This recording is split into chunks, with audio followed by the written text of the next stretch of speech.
I'm Miss Meg, and this is Right On with Miss Meg. Have you ever written a story before? Have you ever wanted to write a story before? Well, I'm going to tell you how to start writing a story and how to get ideas doing that, and then how to actually begin to develop your story. So, first of all, how do you get ideas about writing a story? I want you to think about things that you enjoy doing. Maybe you enjoy going shopping. Maybe you enjoy playing with your pet. Maybe you enjoy going on a picnic with your family. Those are all great ideas of things that you can write about. I want you to think of anything you enjoy doing and write it down right now on a piece of paper. Okay. I also want you to think about now, imagine different things that could happen. Like you're reading a book about dinosaurs and the dinosaur comes to life.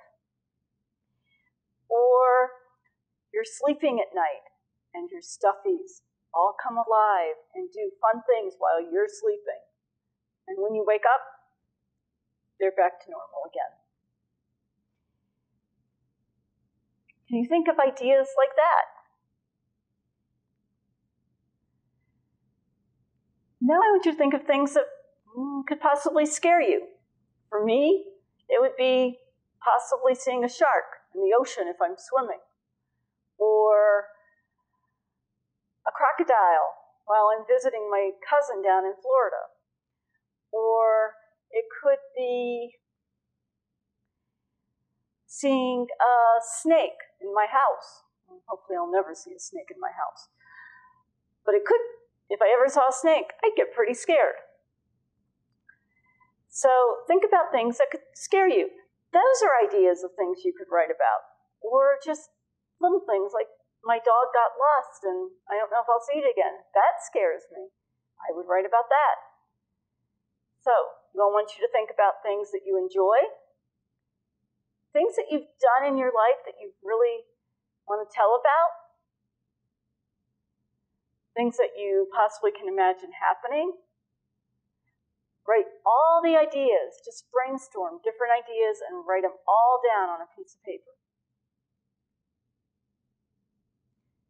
Those are all ideas that can be developed into stories.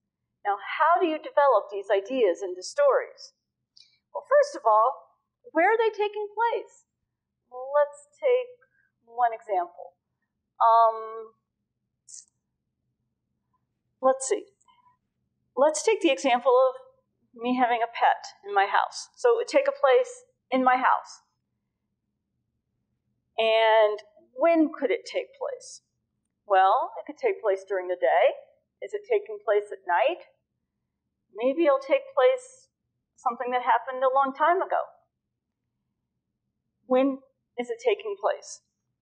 Who is it about? Is it about me and my pet?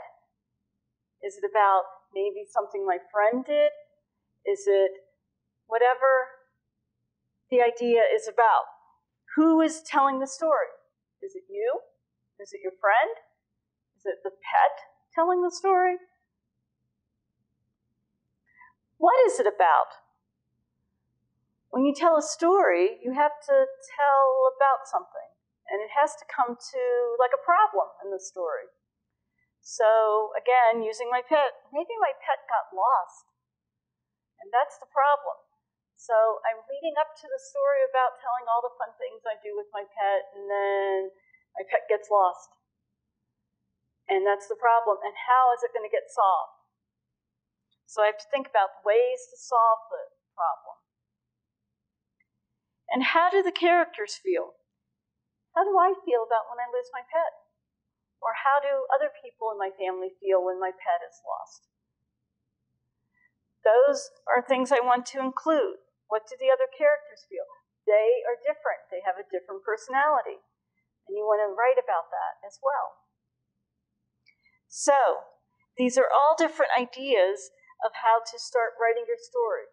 Once you get your idea, write as much detail as you can to include in your story. Make it as detailed as possible. A good book that'll help you with this is Kate Messner's How to Write a Story.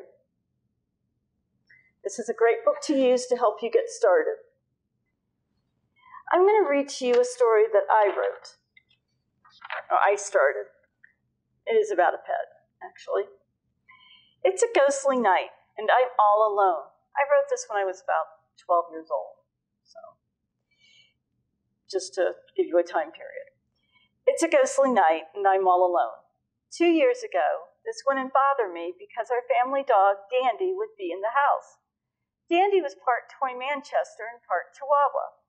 She had black fur with brown around her eyes and feet. I was only a baby when we got Dandy. She came from this farmer who was giving away the mother's litter. Dandy also had a brother and a sister. Our friends adopted her sister, which is how we found out about Dandy. Dandy loved to chew. One time our friend brought 2 apple pies over and left them on the kitchen table. Dandy got up on the chair and then on the table and ate some of the pie. And that wasn't the only item she ate. My mom left her feather hat on the piano bench, and Dandy got hold of that and chewed it to pieces. My mom was not very happy. Dandy also loved to visit neighbors and friends on our street. When she got out of the yard, I'd roam the neighborhood looking for her. Many of my neighbors adored Dandy and would let her in their house. I'd be yelling up and down the street until she was finally done visiting. How annoying that felt. Dandy got sick 2 years ago and had to be put to sleep, leaving me alone on this ghostly night. Now, this is the beginning of my story. This is just the beginning leading up to the problem. It's a ghostly night. What's going to happen next? Is it going to be a mystery? Is it going to be an adventure? What's going to happen? How am I going to solve the problem? What's going to happen next? These are just ideas, and I'm going to try to develop it with as much detail as possible. So, look at the book. Think about your ideas. Write down all the ideas you have. Answer the questions, and make it as detailed as possible to write your story. Also, to let you know, there'll be an upcoming writing contest at Wayne County Public Library, so you can contribute your story to that when it happens. And until next time, enjoy writing.